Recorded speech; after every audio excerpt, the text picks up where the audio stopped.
ఇక చూడురి ఊరంతా ఒక బాధ ఉంటే ఊసుగల్లోనికి ఇంకో బాధ ఉంటుందంట.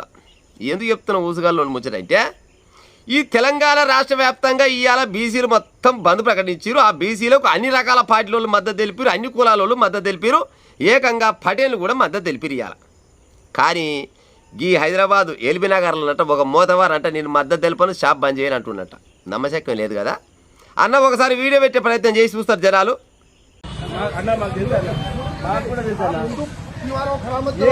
एक बार का पैसा नहीं है, नहीं मंगलवार है दिवस, मंगलवार है दिवस, मंगलवार सोमवार है संडे।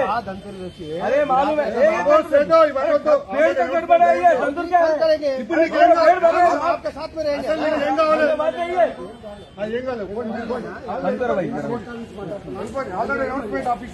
गवर्नमेंट ऑफिसर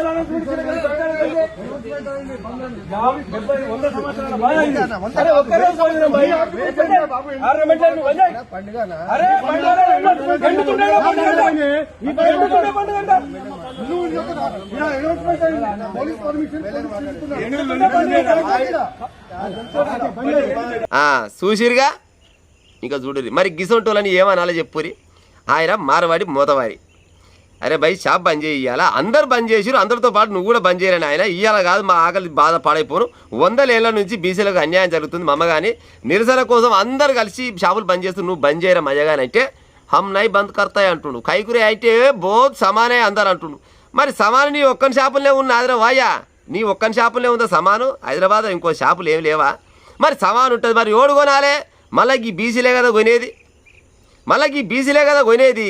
ఏం మురిగిపోయేది ఉందా, పాసిపోయేది ఉందా నీ సమాను? ఎక్కడ పోతుంది నీ సమాను?